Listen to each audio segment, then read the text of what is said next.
these guys are scaring the shit out of everybody, and we kind of don't want to have a bad reputation in the town. Yeah. Is there a way we can get rid of them? No. Hell's Angels are for real. No, they're no joke. I know where Charlie Sheen got his supply from on this one.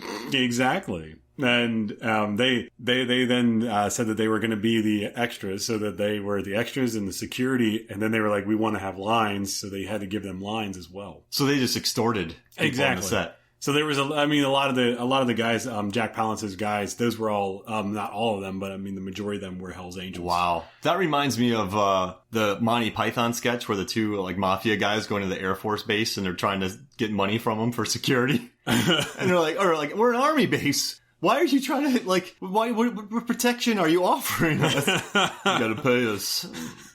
That's funny. I bet they said we're being extras. We're security. Yeah. They didn't really get into it because I imagine, I mean, the commentary was almost 30 years after the movie was released. And they also probably didn't really care to get into it. But I can imagine it probably went down like that. They were saying, we're going to be extras. We want lines. We're going to be your security now. I bet they sent a couple ADs to get them out of set, and then the ADs were never found again. Yeah. PAs were never found again. Hey, Ricky and Debbie, go tell the Hells Angels they're not wanted on set. Have you guys seen Ricky and Debbie? Speaking of the ADs, you remember at the end whenever Emilio was saying, hey, Murphy, I see you got John Crawford with you. And he's like, yeah. He pokes right out the window, blows the guy's head off. Yeah. That was the second AD. Oh, that's awesome. That's the guy plays John Crawford. That's actually the second AD. That's cool. Buenos dias, shithead. Yeah. I don't know why I said that, but yeah. I love that scene too. Listening to it was funny. Oh yeah, there's a lot of good lines in it. All right, so how about this? Let's take a look, some more good lines. When we come back, we'll talk more Young Guns. Welcome back to Movies, Films, and Flicks. And I gotta tell you, Chris, I was driving today, and there's a scene where they're like, regulators, mount up! And then the score kicked in, and it was just like, dun dun dun dun dun dun boom, dun dun dun dun dun dun. It was like a lot of drums, like really heavy. Yeah. And I was in my truck just going, yeah! I'm going to the danger zone now.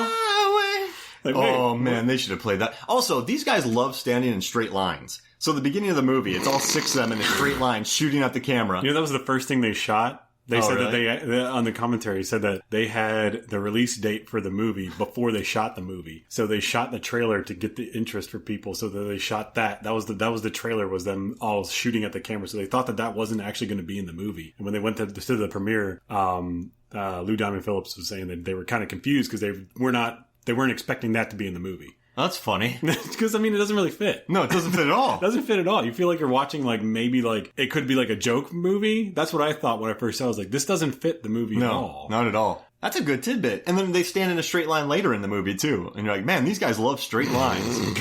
These guys know how to not hide. Yeah. Speaking of not hiding, whenever they, the shootout scene with all right, guys, let's dance, which is a great line. I love it. Oh, yeah. When they're shooting back and forth, and Kiefer Sutherland, Doc, gets hit in the hand, and he's like, hey, Chavez! He's like, what? In that scene, you can see a tripod. Hey, nice. So, but kind of like how we know from working on films that a lot of stuff just kind of blends in. So if you do accidentally see something, it can easily be digitally taken out. Game of Thrones had a Starbucks cup. Yeah, how the hell that happened? There's an actual tripod for a camera standing, leaning up against the barn. That's awesome. You can see it clear as day. Also, it's kind of hard to tell, but when they first open up that scene, it looks like it could be extras. But since no extras were established in that scene, it looks like it's a goof. But whenever the gunfire first starts, you see two people in black running. So it could be, I don't think it's a film crew because they're not wearing any film crew type of things. They're just kind of wearing all black, booking it. But I paused it and looked at it and I was like, it could go either way, but I think it was supposed to be extras. There's probably a scene that they shot involving extras that they didn't put in at all. There wasn't many extras in this movie. No, it was probably really great for the background PA. Low budget, for sure.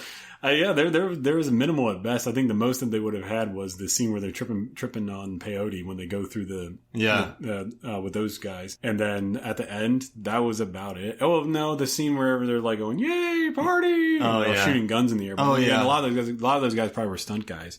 Because they were shooting real guns. And Hell's Angels. Man, could you imagine signing those guys out? My God. They're like, I was here for 14 hours.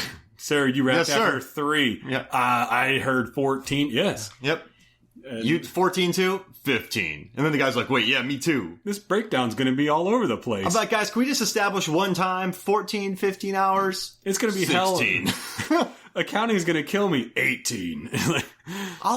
Come on. Yeah, right. But the movie was shot in the winter. Wow. A lot of the times they were freezing while they were shooting this movie. I mean, you didn't see it on them. Yeah, they didn't really they weren't cold. I mean, they didn't look like they were cold, but production began in January. Jeez Louise. So it was winter in New Mexico. Yikes. When they shot this. That definitely would have been a really rough time. But whenever they were towards the end, it was like more like spring, but ugh. This is a well shot movie for the time and budget they had. Yeah, there's a lot of great. They definitely show you where they are. Yeah, some scenes I didn't really like. Some shots I didn't really think were necessary. Like when there's a pheasant, I was like, no, they didn't really need to see that. But I love pheasants. I'm a big fan myself. That's what I started writing about film, pheasant and film.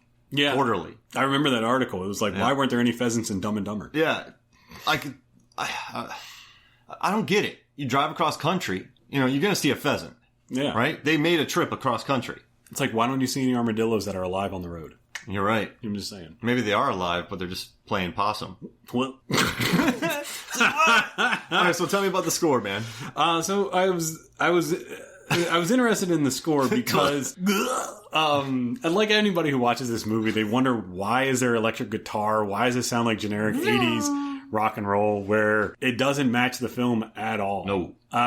It's because, according to the commentary, they actually had a really great score to go with this, with like a big symphony, beautiful sounds, a whole big operation that they had, and they put it in the movie, and they loved it. They loved the way it looked and really matched the film. Probably would have made it a lot. I mean, I don't think this is a bad movie, but it would have made it a better movie. Yeah. But in 1988, at the height of cable television, was MTV. Yeah. And they were the filmmakers and the producers were trying to cash in on the MTV generation. So they had the Teenage Heartthrobs, and then they had a great symphony behind it, and it wouldn't have worked. Oh. So they were trying to grab that teenage audience. So because they realized that people who were going to see this movie probably would have been that teenage audience. Yeah. So they were like, we're going to put in like MTV rock sounds. And that's why you have the score that you have. Do you know what makes a movie better? Generic rock. That's what their thinking was. So they scrapped all the sounds that you hear in the movie. I mean, the score in the movie, and they replaced it with a soundtrack that they recorded in roughly 4 days. What? It sounds like it was recorded in 4 days. It sounds like it was recorded in 2. There's a lot of heavy drums. There's a lot of electric guitar, and it just doesn't match at all. And I think that it would have been a lot better with the symphony, but yeah. That's what happened. I'd be interested in seeing like maybe like a director's cut or something that they put the original score into it. And if you get the DVD or and the Blu-ray of this movie, you'll hear music on it that's not in the actual movie, in like the scene selection and menu. And it's like, it's good music. I mean, it's like good music that you would hear for the time period. Yeah. And it matches the movie. And I was like, why isn't that in the movie? And that's the reason why. That's cool. That's a fun tidbit. Yeah. I gotta tell you though, I was listening to it today while driving, and I got a little pumped up. Yeah, you look jacked. Yeah, I was screaming. I drove past you. You were going about 70. I was going about 95. Yeah, I saw you burst into flames halfway down the road. I went Ghost Rider. Nick Cage was in the back of my truck. Yeah, I'm just preparing for Drive Angry. Yeah, Nick Cage was like, slow down. I listened to an interview with him the other day, actually. He's sharp. He's a sharp guy. He knows exactly what he's doing. He just has to pay off a lot of bills. Yeah, he's doing the direct opposite of what Wesley Snipes did. Yeah.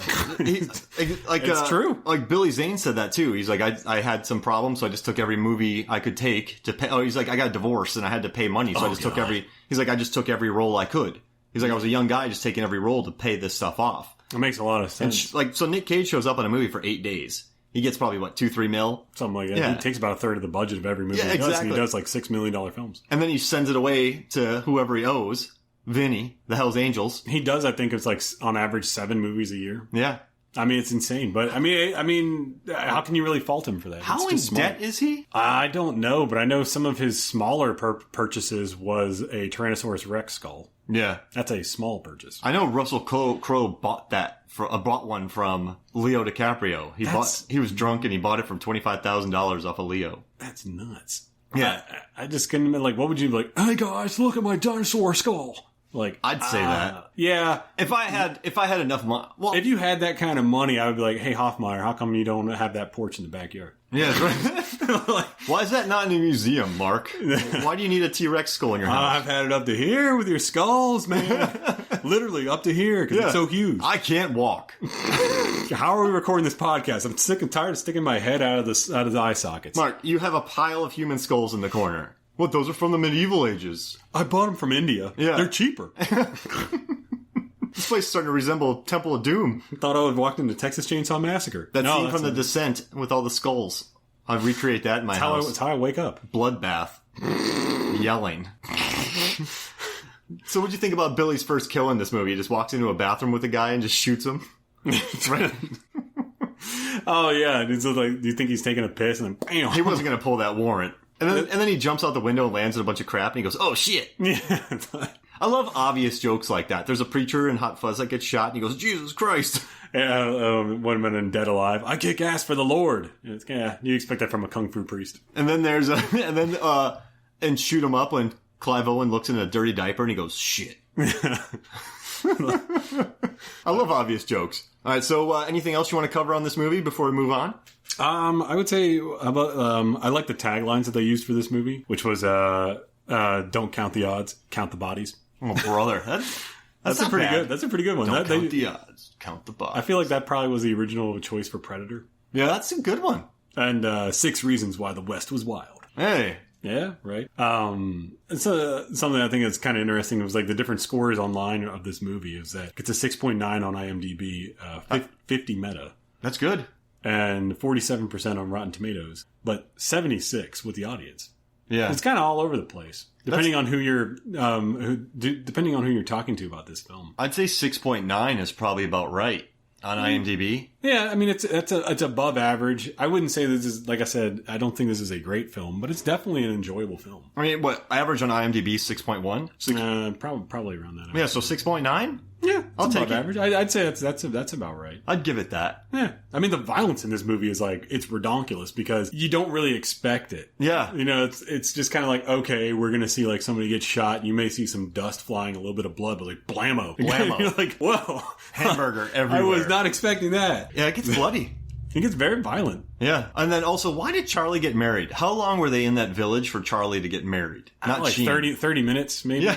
Tops. So they show up to this village, and then next thing we know, he's married. And then he just leaves her, and we never hear, well, he gets killed. And then he gets killed, and then he's like, eh. Yeah, and Steve gets waxed. I think he should have stayed behind. I mean, like, you know, he's like, oh, I gotta be with my boys. I'd be like, bro. Yeah. Like, let's come on, man. Why don't you know we're going to die, and you clearly just got married. Why don't you just kind of stick it out here? Seems like this place is a little bit better. That would have worked against him, though. Like, I think they... You think, like, years later, he would have taken it out on her and been like, I could have been with it. I could have gone down in a blaze of glory. I don't even want to know where they're at now. Probably living off the land, high on the hog. Peyote. Billy the Kid is now Billy the Man. Bon Jovi's doing songs for us. Want it. So I mix up these movies. So I'd watch these I probably watched these early 90s. That was probably the last time I watched this. It was on USA. And so in my head, I thought Wanted Dead or Alive was from the first movie. And I thought the outhouse scene was from the second movie. So when I watched this and the outhouse scene was in the first movie, and then it turns out Wanted Dead or Alive is in the second movie, I was confused. You're right. Yeah.